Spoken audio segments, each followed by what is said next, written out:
기도하겠습니다. 하나님 아버지 감사합니다. 오늘도 복되고 거룩한 주일을 우리에게 허락하시고 주의 전을 찾아 주님을 찬송하며 예배하게 하시니 감사드립니다. 아버지 하나님, 우리가 하나님 앞에 예배할 때에 우리의 입술을 통해서 날마다 주는 그리스도시요 살아계신 하나님의 아들이심을 믿음으로 고백하는 우리의 삶이 되게 하여 주옵소서. 아멘. 오늘도 주님, 우리가 주님 앞에 찬양하며 예배의 자리로 나갑니다. 이곳 가운데 왕으로 임재하여 주시고 하늘의 문을 열어 그 열려진 하늘 문을 통해 성령의 기름 부으심이 가득한 예배되게 하여 주옵소서. 아멘. 감사드리며 우리 주님 예수 그리스도의 이름으로 기도하옵나이다. 아멘.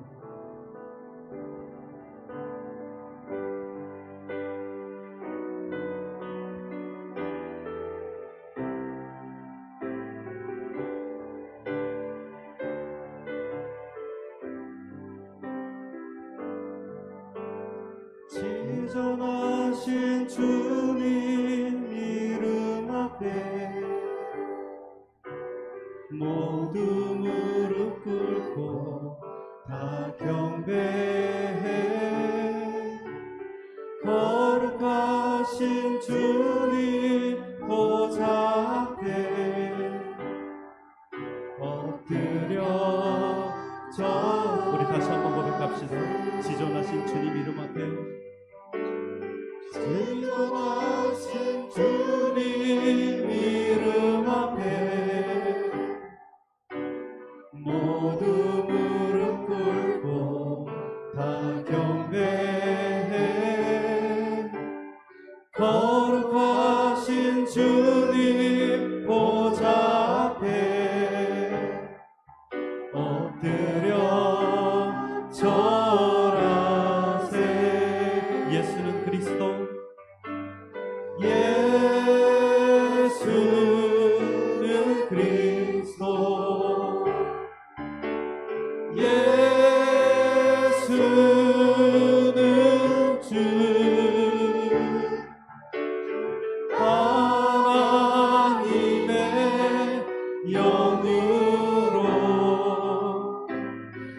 우리 다시 한번 찬양하며 지존하신 주의 보좌 앞으로 나갑시다. 지존하신 주님 이름 앞에, 지존하신 주님 이름 앞에 모두 무릎 꿇고 다 경배해. 거룩하신 주님 보좌 앞에 엎드려 지존하신 주님 이름 앞에, 지존하신 주님, 우리 모두 무릎 꿇고 다 경배해. 모두 무릎 꿇고 다 경배해. 거룩하신 주님 보좌 앞에, 거룩하신 주님 보좌 엎드려 절하세. 엎드려 절하세. 예수는 그리스도, 예수는 그리스도,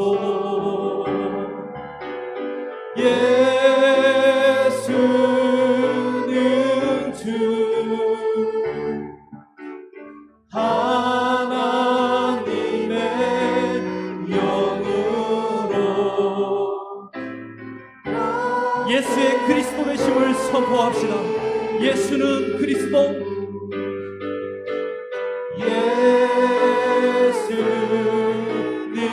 예수는 주, 예수는 주, 하나님의 영으로. 우리 마지막으로 예수는 그리스도,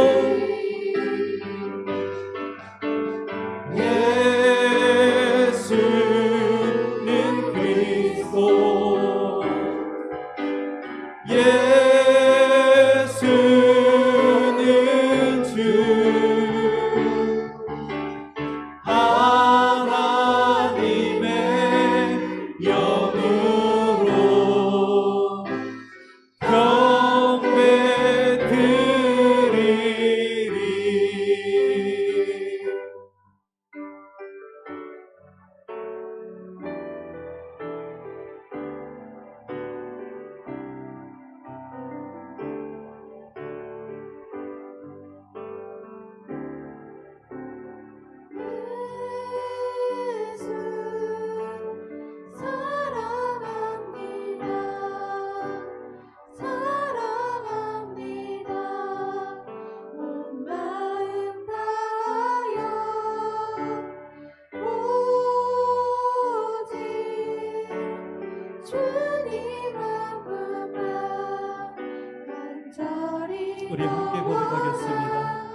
예수 사랑합니다.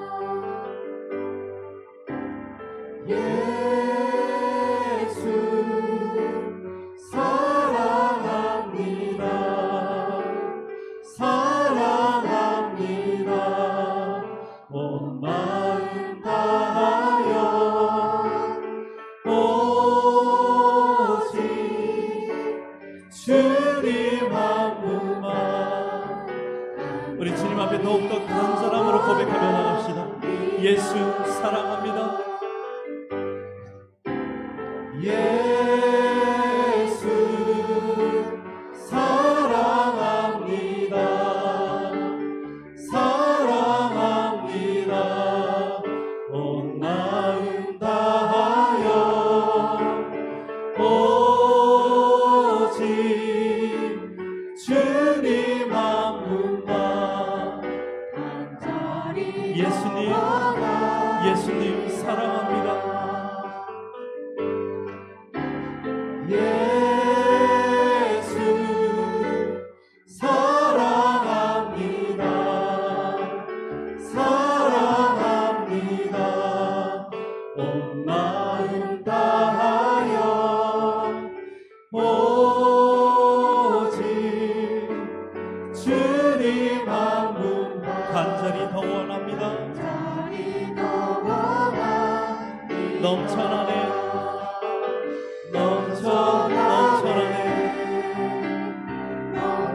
주를 향한 내 속의 갈망이 주를 향한 내 속에 주님께로 날 이끌어 주소서. 주님께로 날 이끌어 주님을 더 원합니다. 주소서. 우리 다시 한번 고백합시다. 넘쳐나네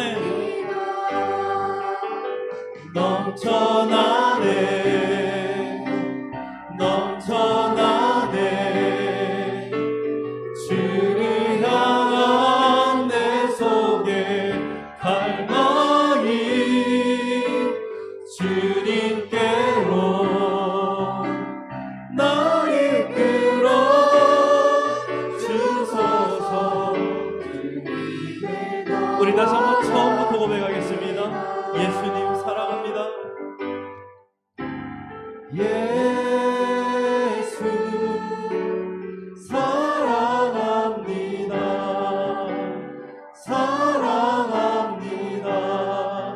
온 마음 다하여 오직 주님 한 분만 간절히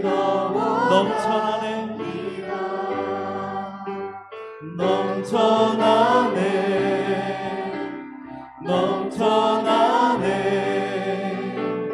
주를 향한 내 속에 갈망이 주님께로 날 이끌어 주소서. 주님 이곳 가운데 주님의 은혜로 넘쳐나게 하여 주시옵소서. 넘쳐나네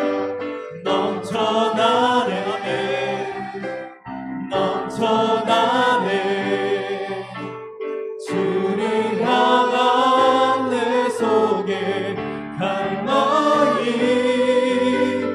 주님께로 날 이끌어 주소서. 이 시간 우리의 영혼이 주님을 성축합니다. 성축해 내 영혼아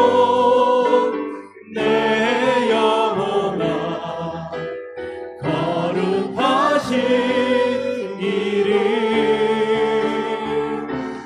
이전에 없었던 노래로 주님을 성축해 내 영혼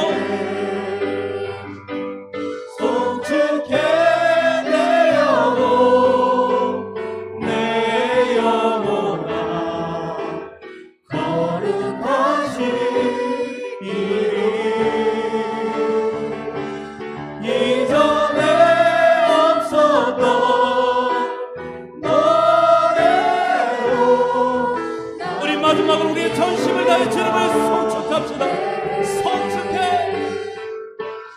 송축해 내 영혼 내 영혼아 거룩하신 이름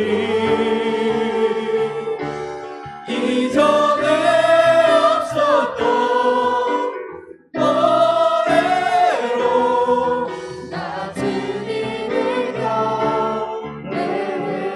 할렐루야. 날마다 주님을 송축하는 우리 모두가 되었으면 좋겠습니다. 아멘. 우리 이 시간 함께 선한 목자 되신 우리 주님을 함께 찬양하겠습니다.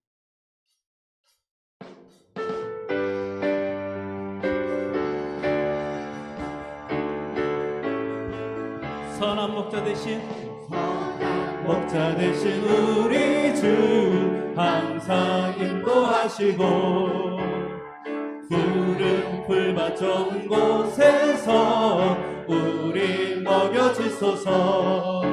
선한 목자 구세주여 항상 인도하소서. 선한 목자 구세주여. 다시 한번 선한 목자 되신 우리 주님, 선한 목자 되신 우리 주 항상 인도하시고 푸른 풀밭 좋은 곳에서 우리 먹여주소서. 선한 목자 구세주여 항상 인도하소서. 선한 목자 구세주여 항상 인도하소서. 양의 문이 되신 예수님, 양의 문이 되신 예수여 우리 영접하시고 길을 잃은 양의 무리를 항상 인도하소서. 선한 목자 구세주여 기도 들어주소서. 선한 목자 구세주여 기도 들어주소서. 흠이 많고 약한 우리를 흠이 많고 약한 우리를 용납하여 주시고 주의 넓고 크신 은혜로 자유 얻게 하소서. 선한 목자 구세주여 지금 나아갑니다. 선한 목자 구세주여 지금 일찍 주의 뜻을 따라서 일찍 주의 뜻을 따라서 살아가게 하시고 주의 크신 사랑 베푸사 따라가게 하소서. 선한 목자 구세주여 항상 인도하소서. 선한 목자 구세주여 선한 목자 구세주여 선한 목자 구세주여 항상 인도하소서. 선한 목자 구세주여 예수를 나의 구주 삼고 예수를 나의 구주 삼고 성령과 피로써 거듭나리. 이 세상에서 내 영혼이 하늘의 영광 누리. 이것이 나의 간증이요 이것이 나의 간증이요 이것이 나의 찬송일세. 나 사는 동안 끊임없이. 우리 다시 한번 고백합시다. 예수를 나의 구주 삼고 예수를 나의 성령과 피로써 거듭나니 성령과 피로써 거듭나니. 이 세상에서 내 영혼이 이 세상에서 우리 믿음으로 선포합시다. 하늘의 영광 누리도다. 하늘의 영 이것이 여러분들의 간증입니까? 아멘. 이것이 나의 간증이요 이것이 나의 찬송일세 나 사는 동안 끊임없이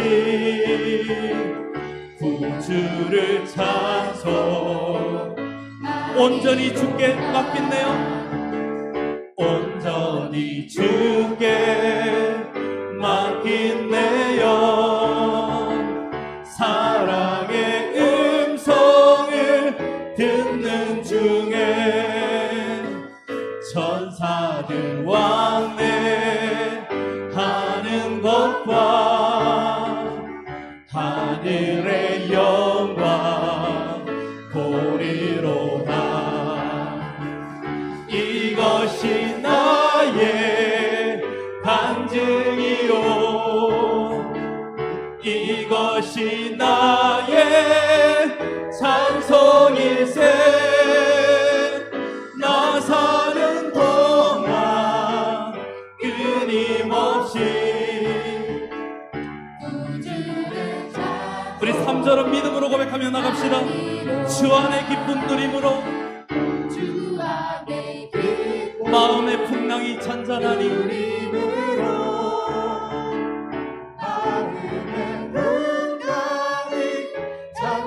세상과 나는 강도 없고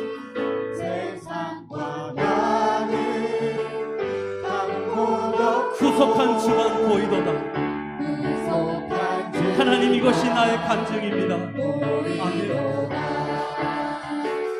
이것이 나의 간증이요 이것이 나의 찬송일세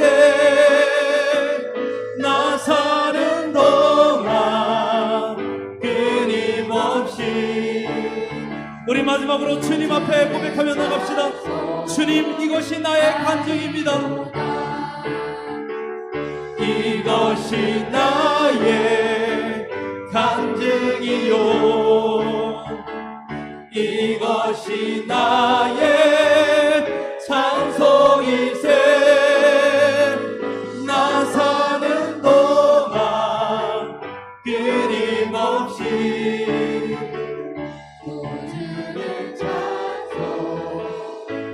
할렐루야. 이 고백이 우리의 간증이여 우리의 찬양 되기를 소망합니다. 찬양받기 합당하신 주님 이곳에 오셔서 모든 찬양과 영광을 받아 주옵소서. 할렐루야. 아멘.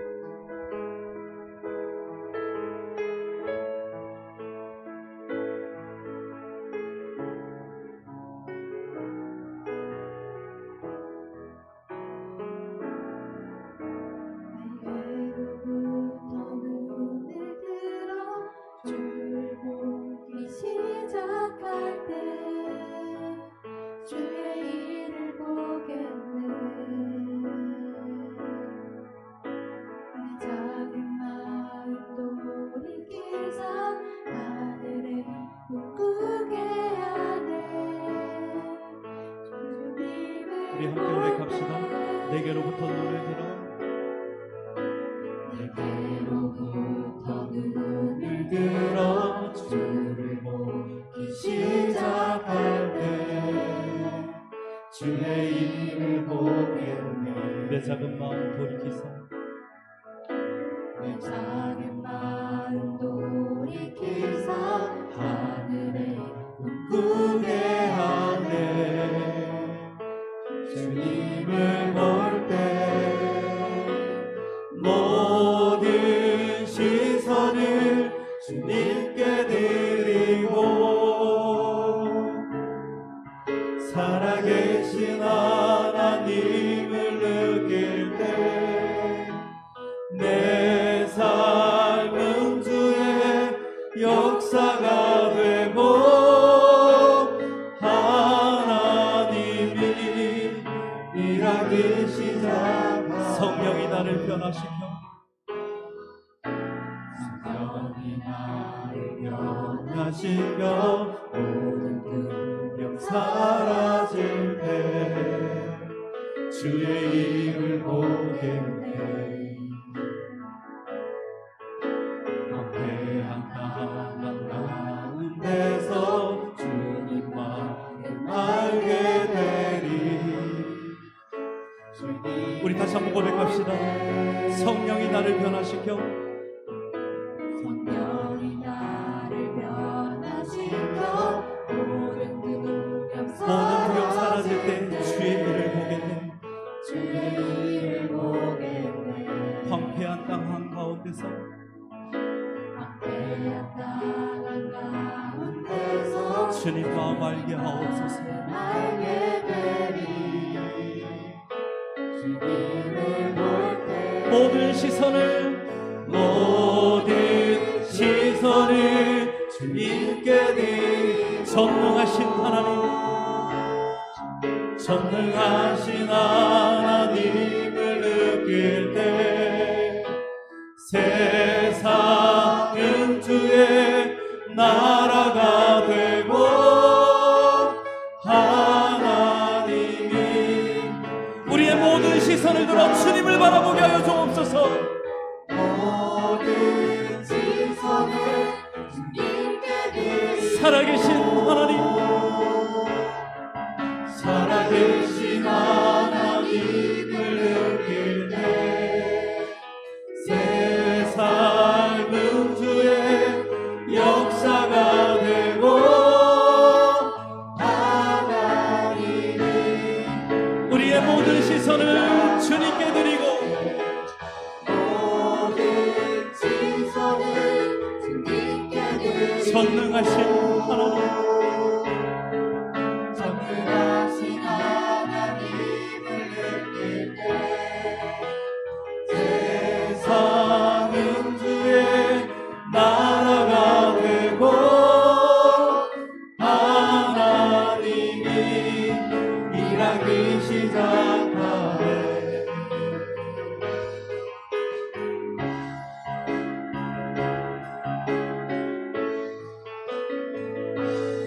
주님의 영광, 주님의 영광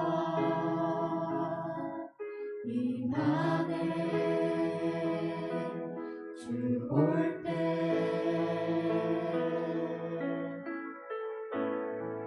주님의 영광 임하네. 주 볼 때 이곳 가운데 주님의 영광을 임하여 주옵소서. 주님의 영광 임하네. 주 볼 때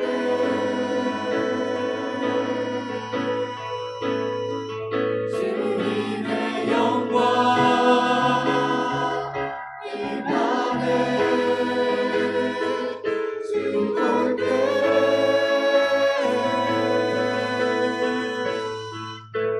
모든 시선을 주님께 드리고 살아계신 하나님을 느낄 때 내 삶은 주의 역사가 되고 하나님이 우리 마지막으로 우리 모든 시선을 주님께 올려드립시다. 모든 시선이 주님께 드리. 전능하신 하나님,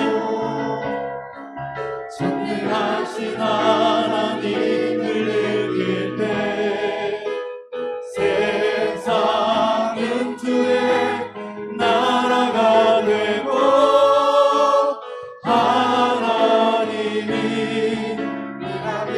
하나님이 일하기 시작하네. 하나님 이곳 가운데 일하여 주시옵소서.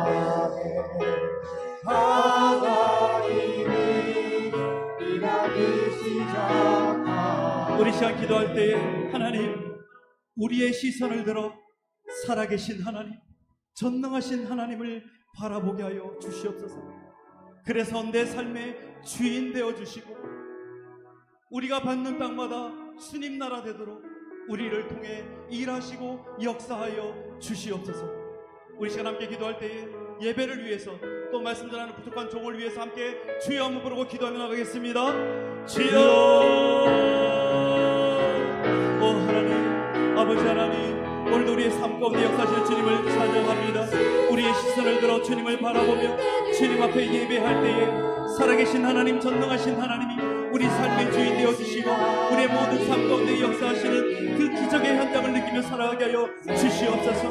오늘도 주님을 찬양하며 주님을 예배하오니 이곳 가운데 주의 역사가 나타나도록 도와주시고 하나님께서 일하시는 그 일하심의 현장을 우리가 친히 목도하는 복된 은혜가 있게 하여 주시옵소서. 모든 지성은 주님께 드리고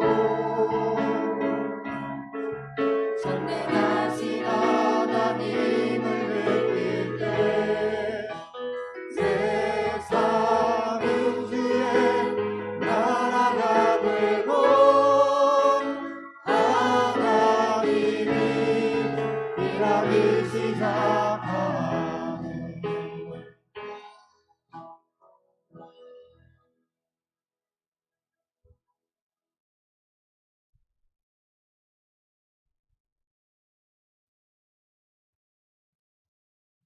언제나 하나님의 시선이 우리에게 향하여 주시는 은혜가 풍성하신 하나님, 오늘도 저희들을 주의 전으로 불러 모아 주시고 함께 예배를 하고 식사를 하며 하나님의 기쁨으로 교제를 나누게 하심을 감사합니다. 예배를 통해 하나님의 말씀을 듣고 우리의 잘못됨과 하나님의 선하심을 깨닫게 하시고 또다시 긍휼의 힘으로 용기를 얻게 하시니 감사합니다. 우리 교회를 사랑하시는 하나님, 유치부에서 장년부에 이르기까지 항상 성령이 함께 하시고 모든 영적인 활동 속에 복음의 능력이 충만케 하여 주시옵소서. 더욱 교회를 사랑하며 하나님의 친밀하신 모습으로 사랑과 선행을 격려하고 더욱 은혜가 충만한 그러한 모습으로 살게 하여 주시옵소서.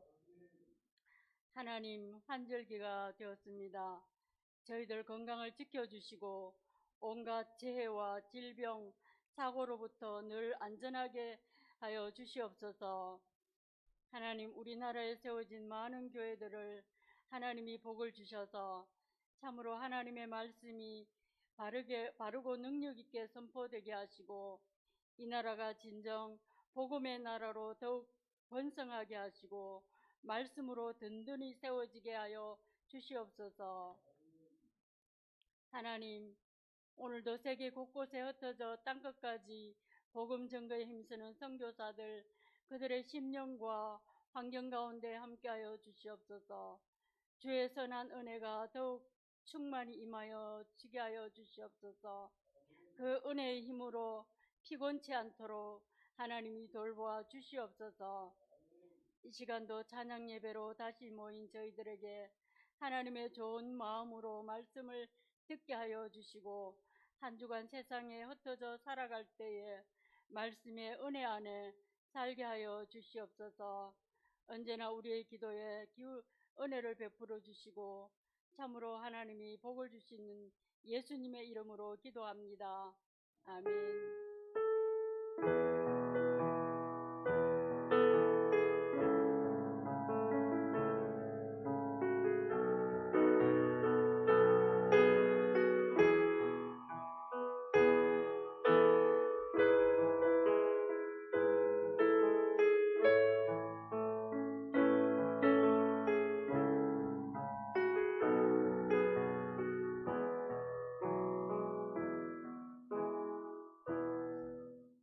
오늘 우리에게 주시는 말씀은 민수기 21장 1절에서 9절까지 말씀입니다. 민수기 21장 1절에서 9절입니다. 제가 가지고 있는 성경 구약 한 230페이지 정도에 있습니다. 다 찾으셨으면 우리 한 절씩 교독하겠습니다. 제가 먼저 민수기 21장 1절 말씀을 읽겠습니다. 네겝에 거주하는 가나안 사람 곧 아라세 왕이 이스라엘이 아다림길로 온다 함을 듣고 이스라엘을 쳐서 그중 몇 사람을 사로잡은지라.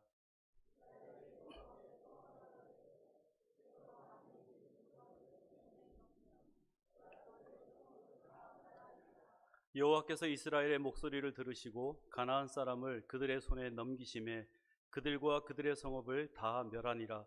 그러므로 그곳 이름을 호르마라 하였더라.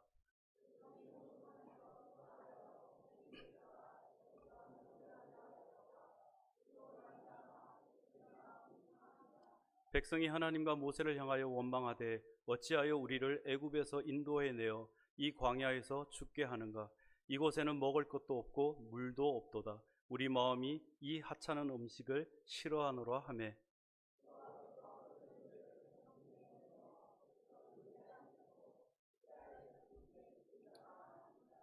백성이 모세에게 이르러 말하되 우리가 여호와와 당신을 향하여 원망함으로 범죄하여 싸우니 여호와께 기도하여 이 뱀들을 우리에게서 떠나게 하소서. 모세가 백성을 위하여 기도하매.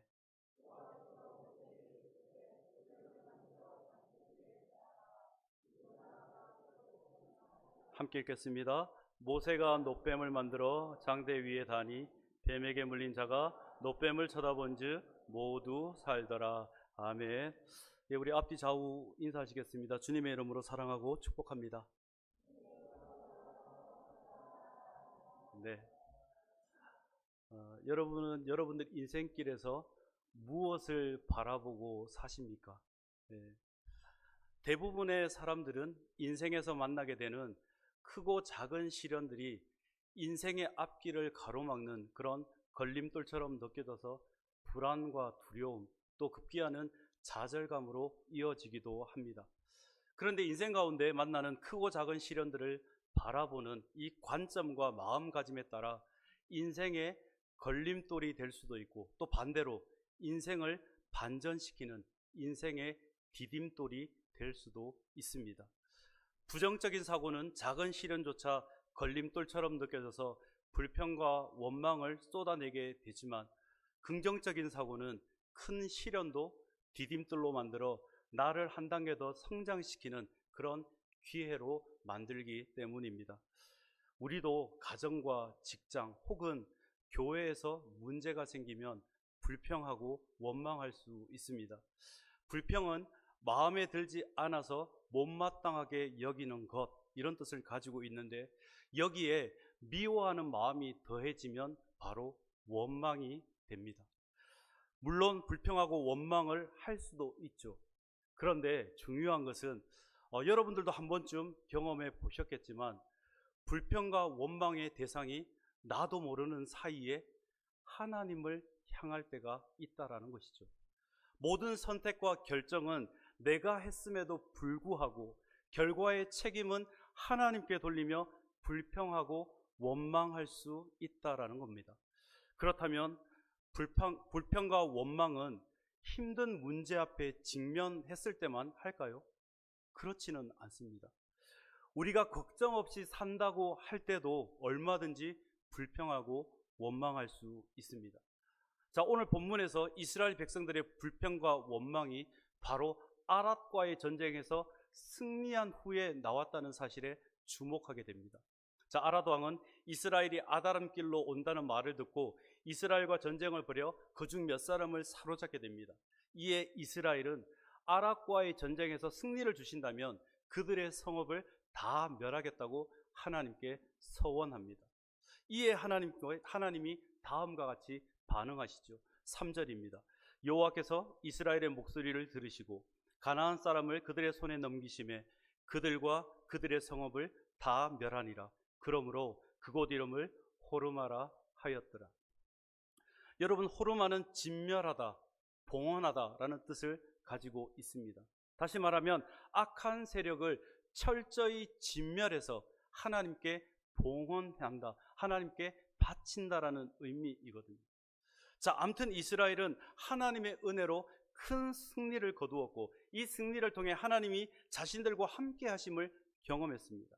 그런데 승리의 기쁨이 채 가시기도 전에 이스라엘 백성들 사이에서 불평과 원망이 쏟아집니다. 자, 4절입니다. 백성이 호르산에서 출발하여 홍해길을 따라 에돔 땅을 우회하려 하였다가 길로 말미암아 백성의 마음이 상하니라. 여러분, 이스라엘 백성의 마음이 상한 이유가 무엇이라고 기록하고 있습니까? 바로 길로 말미암아서였다라고 이야기합니다. 자, 방금 하나님의 은혜로 아락과의 전쟁에서 승리했던 이스라엘은 왜 이 승리에 대한 감격, 감사는 온데간데 없고 겨우 길 때문에 마음이 상한 것일까요? 상한이라는 말은 원어로 보면 짧아졌다라는 뜻을 가지고 있습니다. 인내심이 부족해서 조급해지고 생각이 짧아진 상태를 의미합니다. 자, 다시 말하면 마음이 상했다라는 말은 마음이 조급해져서 생각이 짧아졌다라는 것을 의미하고 있습니다. 자, 그렇다면 왜 이처럼 마음이 조급해져서 생각이 짧아졌을까요? 바로 길 때문입니다. 지도 하나만 보여주시겠습니까? 지도 하나 좀 보여주세요.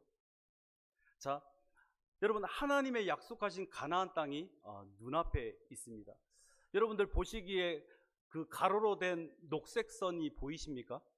예, 그 왼쪽에서 출발하는 저것이 호르산인데 그 녹색 선을 따라서 가는 곳이 바로 왕의 대로입니다. 왕의 대로를 따라가는 지름길이었지만 에돔이 이스라엘이 왕의 대로를 지나가는 것을 허락하지 않습니다. 따라서 이스라엘은 에돔의 거절로 인해서 밑에 하단에 보이는 빨간색 선이 표시된 것처럼 홍해길과 사막길 그리고 광야길을 따라서 먼 길을 돌아서 이동하게 되었습니다. 자, 그런데 여러분, 여기서 우리가 하나 주목해야 될 것이 있습니다. 이들의 고단한 광야길 여정은 이미 예견되어 있었다라는 겁니다. 민수기 13장에 가나안을 정탐했던 이스라엘 백성들이 하나님의 약속을 신뢰하지 못하고 스스로를 메뚜기로 여기며 불평과 원망을 쏟아냈을 때 하나님은 다음과 같이 말씀하셨습니다. 민수기 14장 34절에 너희는 그 땅을 정탐한 날수인 40일의 하루를 1년으로 쳐서 그 40년간 너희의 죄악을 담당할지니 너희는 그제서야 내가 싫어하면 어떻게 되는지를 알리라. 하지만 이스라엘 백성들은 하나님의 이 말씀, 이 사실을 외면하고 에돔을 통과하는 지름길을 통해서 험한 광야길에 마침표를 찍게 될 것이라고 기대했지만 그들의 기대와는 달리 다시 험난한 광야길을 걸어야 한다라는 생각 때문에 이 이스라엘 백성들의 마음이 조급해져서 생각이 짧아지게 되었다라는 것이죠. 이처럼 불평과 원망이 터져나오는 이유는 바로 문제 해결에 대한 조급한 마음 때문에 생각이 짧아져서 다른 것은 보지 못하고 바로 눈앞의 현실과 문제들만 바라보기 때문인 것입니다. 사막을 여행하던 아버지와 아들이 길을 잃게 되었습니다. 길을 찾아 끝없이 이어지는 사막을 걷다가 보니 물도 떨어지게 되었습니다. 아들이 말합니다. 괜히 사막으로 여행을 와서 물도 없고 이제 우리는 죽을 거라며 아버지 앞에서 불평과 원망을 쏟아냅니다. 그 순간 설상가상으로 아버지와 아들의 눈에 큰 무덤이 보였습니다. 자, 아들은 더 큰 두려움에 사로잡혀서 아빠, 우리도 이 사람처럼 죽겠죠라고 울음을 터뜨리며 말하자 그 아버지가 아들에게 이렇게 이야기합니다. 아들아, 여기에 무덤이 있다는 것은 인근에 사람이 사는 마을이 있다는 것 아니겠니? 우리 조금만 더 힘을 내보자꾸나. 조급한 마음과 짧아진 생각 때문에 인근의 마을은 전혀 생각하지 못하고 자신이 처해 있는 현실만 바라보며 원망하고 두려워하는 아들처럼 우리도 나와 늘 동행하시는 임마누엘 하나님을 보지 못한 채 눈앞에 놓여있는 힘겨운 문제들만 바라보고 조급한 마음으로 인해 생각이 짧아져서 불평과 원망을 쏟아낼 때가 있다라는 겁니다. 자, 그렇다면 이러한 불평과 원망이 왜 문제가 될까요? 그것은 바로 불평과 원망 뒤에 나오는 반응 때문입니다. 5절에 보시면 상반절에 이렇게 기록되어 있지요. 백성이 하나님과 모세를 향하여 원망하되. 여러분, 여기서 말하는 향하여라는 이 말은 영어로 against라는 전치사로 번역하고 있는데, 이 말은 뭐에 반대하여, 뭐에 맞서라는 뜻으로 결국은 대적하다라는 의미를 가지고 있습니다. 자, 다시 말하면 하나님과 모세를 향한 단순한 원망이 아니라 하나님과 모세를 향해서 대적하는 원망이었다라는 겁니다. 여러분, 이스라엘 백성들의 감정이 격해지기 시작하자 무엇을 가지고 하나님과 모세에게 대적한 줄 아십니까? 5절 중반절에 이렇게 이야기하죠. 이곳에는 먹을 것도 없고 물도 없도다. 자, 여러분 한번 생각해 보십시오. 이스라엘 백성들이 광야 생활 중에 먹을 것이 없어서, 먹을 물이 없어서 죽은 적이 있습니까? 하나님은 광야 생활 동안 그들에게 만나와 메추라기를 주셨고 반석에서는 물을 주셨습니다. 이뿐입니까? 40년 동안 몸에 옷이 낡지도 않았고 발의 신이 헤어지지도 않았습니다. 그런데도 먹을 것이 없다고, 물이 없다고 원망하고 있는 겁니다. 여기에서 알 수 있는 것이 무엇입니까? 자신이 처한 힘든 상황, 힘든 현실만을 바라보며 불평하고 원망하다 보면 이미 내가 누리고 있는 것조차 감사하지 못하고 불평하고 원망하게 된다는 겁니다.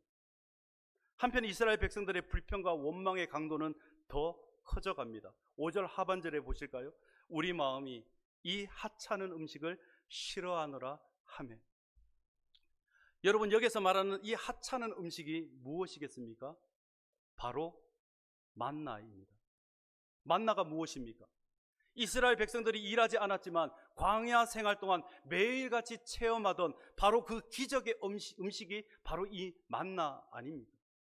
그래서 이스라엘 백성들은 이것이 무엇이냐라는 뜻을 가진 만나라고 이름 지었는데, 그 기적의 음식인 만나를 하찮은 음식으로 치부하고 싫어한다라고 말하고 있습니다. 그런데 여러분, 이 싫어한다는 말이 원어로 보면요, 그냥 단순하게 짜고 싱거운 것으로 입에 안 맞다, 뭐 맛이 없다, 이런 뜻이 아니라 미워하다, 가증히 여기다라는 뜻을 가지고 있습니다. 다시 말하면 하나님이 주신 이 기적의 만나를 미워하고 가증히 여겼다라는 것이죠. 예를 들어서요, 아내가 새벽같이 일어나 아침 식사를 준비해서 이렇게 식탁에 이렇게 차려 놓았습니다. 자, 그런데 우리가 어떻게 해야 됩니까? 아내가 그런 수고를 하면 아내에게 감사한 마음을 가져야겠죠. 그런데 남편이 그 식탁에 딱 앉아서 그 음식을 보고 이렇게 이야기합니다. 나는 이 하찮은 음식을 싫어하노라. 자, 어떻게 될까요? 예? 이런 일을 당해보시지 않아서 그러신가? 예. 아니, 아내가 차려준 밥상에 대해서 나는 이 하찮은 음식을 싫어한다라고 하면 아내가 가만히 있겠습니까? 예. 바로 게임 오버겠죠. 예. 평생 아침 밥상을 더 이상 구경하지 못하실 수도 있습니다. 혹은 죽으려고 작정하지 않았으면 이 같은 말을 끄집어내는 자체가 대단한 용기가 아니겠습니까? 아무튼 불평과 원망은 이미 우리가 누리고 있는 것조차도 감사하지 못하게 만든다라는 겁니다. 자, 여러분, 더 중요한 것은 바로 이 불평과 원망이 전염된다라는 사실입니다. 좋은 이야기는 잘 옮겨지지 않지요. 아, 누가 이렇게 잘했다더라, 누가 이렇게 뭐 좋은 일을 했다더라, 이런 말들은 잘 들어보지 못합니다. 하지만 불평과 원망의 소리들은 꼬리에 꼬리를 물고 눈덩이처럼 계속 불어서 이리저리 옮겨 다니는 것을 보게 됩니다. 그래서 가정이든 교회든 공동체 안에 불평과 원망이 생기게 되면 점점 커져가는 것을 보게 됩니다. 왜 그렇습니까? 바로 우리의 언어에는, 믿는 사람의 말에는 생명력이 있기 때문입니다. 결국 불평과 원망은 공동체에 영향을 미치고 공동체가 상처와 아픔 때문에 어려움을 겪기도 하고 나아가 공동체가 깨어지거나 분열되는 일이 일어나게 되는 것이죠. 이스라엘 백성들을 가만히 보십시오. 처음에 이스라엘 백성들이 원망하고 불평했던 내용이 무엇이었습니까? 바로 길이었습니다. 그런데 먹을 것도 없고 물도 없다고 불평하더니 결국 기적의 만나를 가증히 여긴다라고까지 불평하며 원망합니다.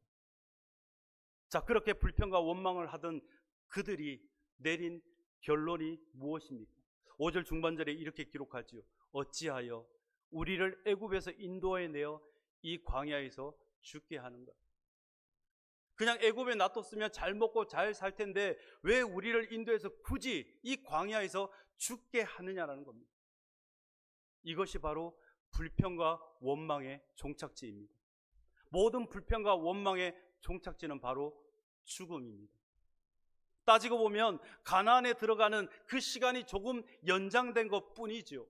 먹을 것이 없었던 것도 아니고 마실 것이 없었던 것도 아닌데 길 때문에 시작된 이 불평과 원망의 결론이 나를 죽게 하는가라는 엉뚱한 결론에 도달하고 있는 것을 보게 됩니다. 외부적으로는 하나님의 은혜로 전쟁에서 승리했던 이스라엘이 내부적으로는 불평과 원망 앞에 너무나도 쉽게 무너져 내렸습니다. 그런데 이처럼 불평과 원망이 쌓이다 보면 실제로 우리의 삶도 이 불평하고 원망한 대로 흘러가게 됩니다. 6절 보시죠. 여호와께서 불뱀들을 백성 중에 보내어 백성을 물게 하심으로 이스라엘 백성 중에 죽은 자가 많은지라. 하나님은 그들이 광야에서 죽게 되었다고 불평하고 원망을 쏟아내자 그들 말대로 불뱀을 보내 심판하셨고 결국 많은 사람이 죽게 되었습니다. 다시 한번 말씀드리지만 이것이 불평과 원망의 종착지입니다. 그런데 여러분, 우리가 생각을 조금만 바꾸어서 생각해 보면 사실 이러한 불평과 원망이 있다는 것은 또 달리 말하면 아직까지 우리에게 소망이 있다는 것 아니겠습니까? 시골에 사셨던 분들, 특히 산골에 사셨던 분들은 자주 공동묘지를 지나다니셨던 기억이 있으실 겁니다.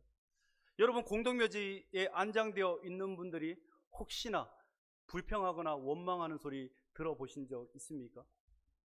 관이 너무 비좁아서 불편하다든지 햇빛이 안 들어와서 너무너무 춥다든지 이렇게 불평하고 원망하지 않는다는 거죠. 왜 불평하지 않겠습니까? 왜 원망하지 않겠습니까? 이미 죽었기 때문입니다. 죽은 사람은 어떠한 불평과 원망도 하지 않습니다. 그렇기에 불평과 원망을 한다는 것은 아직도 살아있다는 것이고 또 살아있다는 것은 생명이 있다는 것이고 생명이 있다는 것은 곧 우리들에게도 아직 소망이 남아있다는 것 아닐까요? 우리나라는 죽겠다라는 말을 정말 많이 사용합니다. 그렇죠? 힘들어서 죽겠다. 또 어떻게 죽습니까? 배고파서도 죽고, 또 한여름에서는 더워서도 죽고, 겨울 되면 또 어떻게 죽습니까? 추워서 죽고, 그 다음에 방이 너무나 따시면 뜨거워 죽겠고, 그죠? 사실 우리나라는 부정적인 상태 말고도 죽을 때가 너무나 많습니다. 어떨 때 죽습니까? 좋아 죽겠고, 그죠? 또 우리 두 부부가 오늘 반주하고 기타도 치시는데 저 부부를 보면 행복해 죽겠죠. 그죠? 행복해 죽겠죠. 그죠? 부정적인 상태 말고도 우리는 긍정적인 상태에서도 죽겠다라는 말을 입버릇처럼 습관처럼 사용할 때가 너무나 많습니다. 그래서인지요, 자신의 삶에 만족하지 못하고 불평과 원망으로 시작해서 결국은 극단적인 선택을 하는 경우를 너무나도 많이 보게 됩니다. 그래서 우리나라가 세계 자살률 1위가 아닌가라는 생각도 하게 됩니다. 그렇게 여러분, 세상 사람들처럼 부정적인 말보다는 긍정적인 말을 많이 하는 우리 모두가 되었으면 좋겠습니다. 힘들어 죽겠다가 아니라 힘들어 살겠다. 배고파 죽겠다가 아니라 배고파 살겠다. 더워서 죽겠다, 추워서 죽겠다가 아니라 더워서 살겠다, 추워서 살겠다. 우리 자녀들에게도 넌 안 돼가 아니라 너라면 충분히 할 수 있어, 한번 해보자, 하면 된다 라는 축복의 말들이 넘쳐나는 가정, 기업, 교회가 되기를 주님의 이름으로 소망합니다. 결국 이스라엘 백성들은요, 회개하며 모세에게 이렇게 이야기합니다. 7절에 보니까 백성이 모세에게 이르러 말하되 우리가 여호와 당신을 향하여 원망함으로 범죄하였사오니 여호와께 기도하여 이 뱀들을 우리에게서 떠나게 하소서. 모세가 백성을 위하여 기도하네. 여러분, 저는 이 구절을 묵상하면서 이런 의문을 던지게 되었습니다. 여러분은 이 본문을 보면서 하나님과 모세를 향해 원망함으로 범죄하였음을 고백하는 이 이스라엘 백성들의 관심이 어디에 있다라고 보이십니까? 객관식으로 말씀드리면 회개에 관심이 있어 보입니까? 아니면 뱀이 물러가는 것에 관심이 있어 보입니까? 제가 생각하기에는요, 백성들의 진짜 목적이 회개에 있는 것이 아니라 이 불뱀들의 위협에서 벗어나는 데만 관심이 있는 것처럼 보입니다. 여기에 매우 중요한 영적 메시지가 있습니다. 바로 불뱀을 마주한 이스라엘 백성들이 눈앞에 놓여 있는 이 상황을 벗어나기 위해서 회개 기도를 하나의 수단으로 사용하고 있다라는 겁니다. 사실 우리에게도 이러한 모습들이 있지 않습니까? 우리가 하나님 앞에 드리는 회개 기도는 어떤 의미입니까? 왠지 모르게 남아있는 죄에 대한 찝찝함 때문은 아닙니까? 회개하지 않으면 내 가정과 기업에 문제가 생길 것 같은 그런 마음이 들기 때문은 아닙니까? 결국 우리의 회개도 응답과 기적을 위한 수단으로 사용되고 있지는 않은지 우리 스스로를 점검해야 할 것입니다. 사랑하는 성도 여러분, 그렇다면 어떻게 해야 이 불평과 원망이 사라질 수 있을까요? 우리 앞에 놓여 있는 우리가 직면하고 있는 그 문제들이 모두 해결된다면 정말로 불평과 원망이 사라질까요? 분명 그렇지는 않을 겁니다. 현재 직면하고 있는 문제들이 해결되어서 사라지고 나면 또 다른 불평과 원망거리들이 몰려오기 마련입니다. 결국 하나님께서는 사람의 힘으로 이 불평과 원망의 고리를 끊어낼 수 없음을 아시고 특단의 조치를 내리십니다. 8절입니다. 여호와께서 모세에게 이르시되 불뱀을 만들어 장대 위에 매달아라. 물린 자마다 그것을 보면 살리라. 여러분, 이스라엘 백성들의 회개 기도만큼 하나님이 응답하시는 방법도 제가 생각하기에는 참 이해가 되지 않습니다. 이스라엘 백성들이 요구한 것이 무엇이었습니까? 바로 불뱀이 자신들 앞에서 물러가는 것이었죠. 그런데 하나님의 응답은 오히려 불뱀 모양의 놋뱀을 만들어서 장대 위에 매달고 그것을 쳐다보면 산다라고 말씀하고 계십니다. 이러한 하나님의 응답에 과연 이스라엘 백성들이 어떻게 반응했을까요? 모두 다 놋뱀을 쳐다보고 살았을까요? 분명 그렇지는 않았을 것입니다. 누군가는 뱀이 물러가도록 기도했더니 도리어 뱀을 쳐다보라고? 이런 생각을 하면서 또다시 불평하고 원망했던 사람이 생겨났겠지요. 누군가는 기적적으로 뱀들이 싹 물러갈 줄 알았는데 겨우 장대 위에 매달려 있는 놋뱀을 쳐다보는 게 응답이야? 이렇게 이야기하며 또 불평하고 원망하는 사람들이 있었겠지요. 또 누군가는 에이 설마 농담이겠지, 이렇게 생각하는 사람도 있지 않았을까요? 이렇게 반응한 사람들은 놋뱀을 쳐다봤을까요? 아마 쳐다보지 않았을 것입니다. 결국 여전히 자신의 주위를 맴돌고 있는 불뱀들만 바라보며 두려움에 떨고 있는 사람들, 불뱀들을 피해서 조금이라도 살아보려고 살아남기 위해서 목숨 걸고 도망치는 사람들, 눈앞에 있는 현실의 문제에만 관심을 가졌던 그들은 결국 불뱀 너머에, 바로 그 현실 너머에 있는 하나님의 약속인 놋뱀을 바라보지 않은 채 모두 죽었습니다.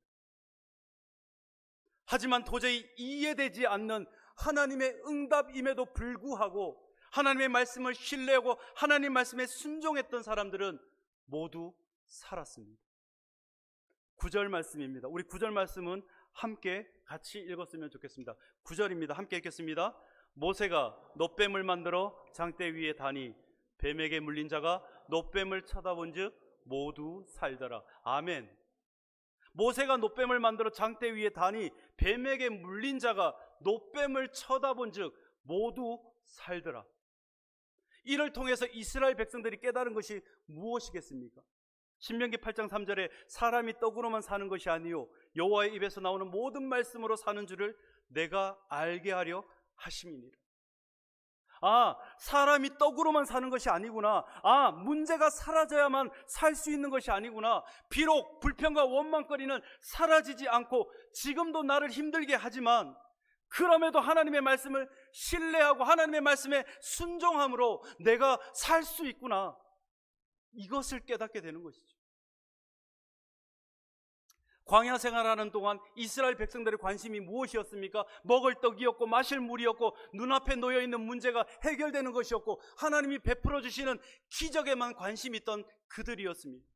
그러나 하나님은 그런 상황들이 생길 때마다 이스라엘 백성들이 먹고 마실 것이 아니라 약속의 땅으로 인도하는 하나님을 바라보고 하나님 말씀에 순종하기를 원하셨던 것입니다. 여기에 우리의 삶에 찾아온 불평과 원망을 해결하는 중요한 원리가 있지요. 문제가 해결돼야만 불평과 원망이 사라지는 것이 아니라 문제 너머에 계신 하나님을 바라볼 때 모든 문제가 해결되고 불평과 원망이 사라지게 된다는 사실입니다. 우리의 시선이 자꾸 눈앞의 현실만 바라보게 되면 마음이 조급해지고 생각이 짧아져서 결국은 불평하고 원망하게 됩니다. 그렇기에 여러분의 시선을 문제에만 고정시키지 마십시오.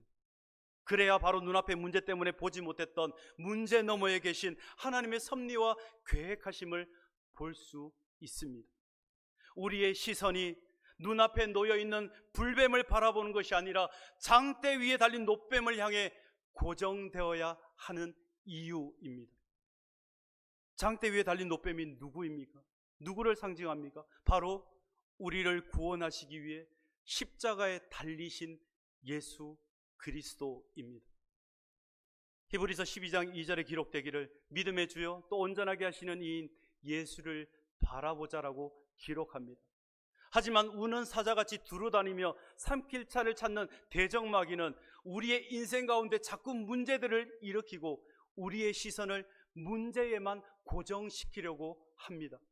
그래서 믿음의 주요 온전하신 예수를 바라볼 수 없도록 우리의 마음을 자꾸 조급하게 만들고 생각을 짧아지게 하여서 불평과 원망이 생기도록 만들어 우리가 소망의 길이 아닌 멸망의 길, 죽음의 길을 향해 가도록 인도하는 것이죠.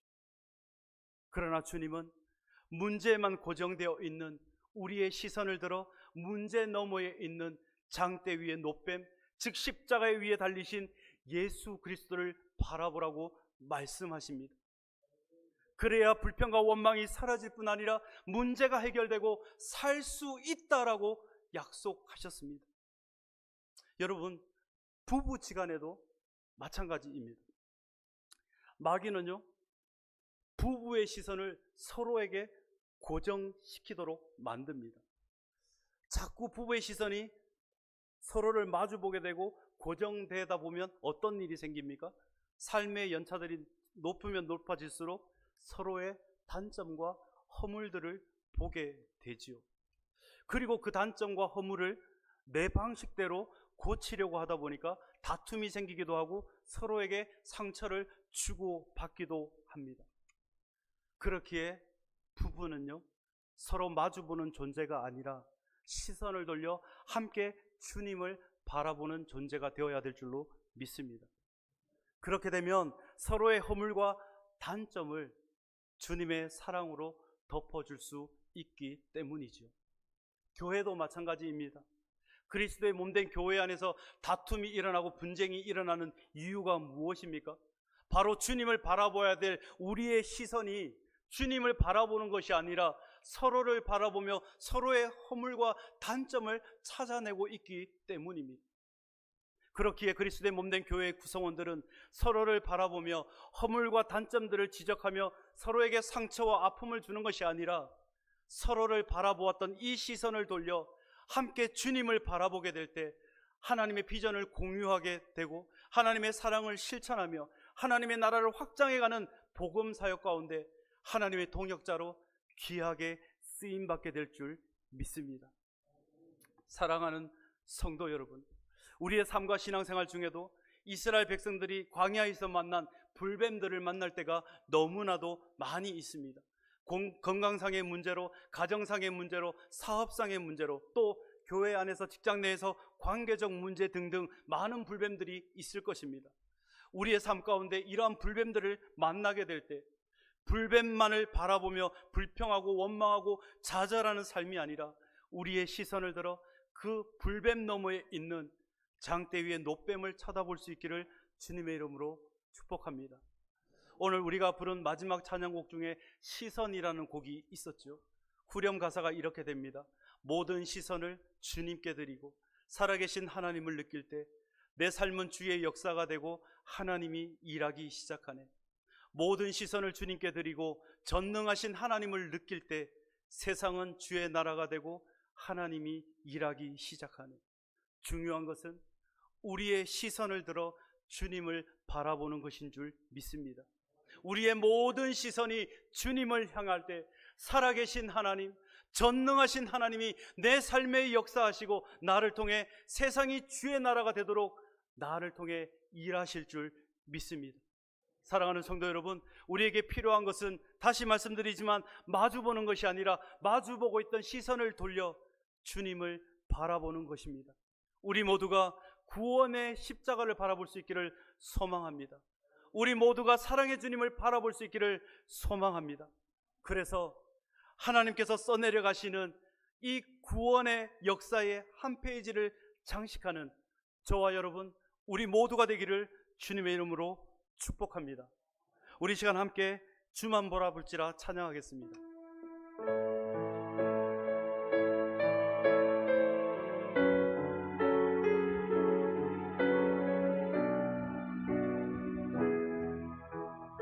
하나님의 사랑을 사모하는 자, 하나님의 사랑을 사모하는 자, 하나님의 평안을 바라보는 자, 너의 모든 것 창조하신 우리 주님이 너를 얼마나 사랑하시는지. 하나님께 찬양과 경배하는 자, 하나님께 찬양과 경배, 하나님의 선하심을 닮아가는 자, 하나님의 선하심을 닮아가는 너의 모든 것 창조하신 우리 주님이 너의 모든 것 창조하신 너를 자녀 삼으셨네. 너를 자녀 삼으셨네. 하나님 사랑의 눈으로, 하나님 사랑의 눈으로 나를 어느 때나 바라보시고, 하나님 인자한 귀로서 언제나 너에게 기울이시니 어두움에 밝은 빛을 비춰주시고 너의 작은 시름에도 응답하시니 너는 어느 곳에 있든지 주를 향하고. 우리 시간 찬양할 때는 우리 가슴에 좀 손을 모으고 찬양했으면 좋겠습니다. 하나님 사랑의 눈으로 나를 어느 때나 바라보시고 나를 어느 때나 바라보시고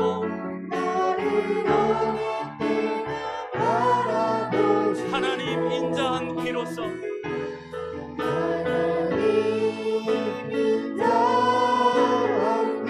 언제나 나에게 기울이시니 어두움에 밝은 빛을 비춰주시고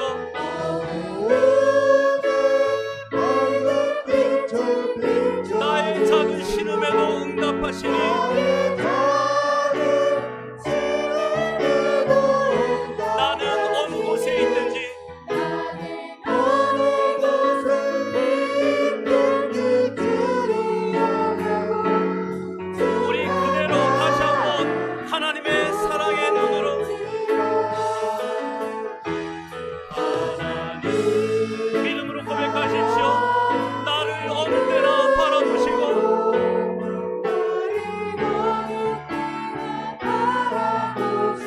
하나님 인자한 귀로서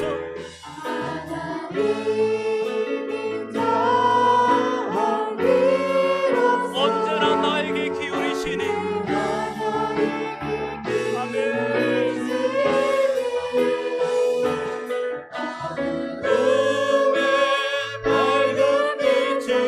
나의 작은 신음에도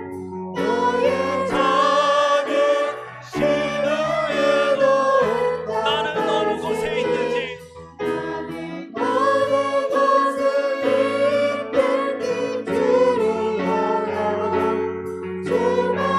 어둠의 밝은 빛을 비춰주시고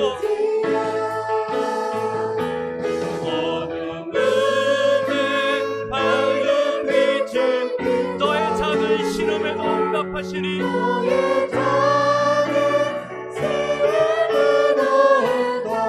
어느 곳에 있든지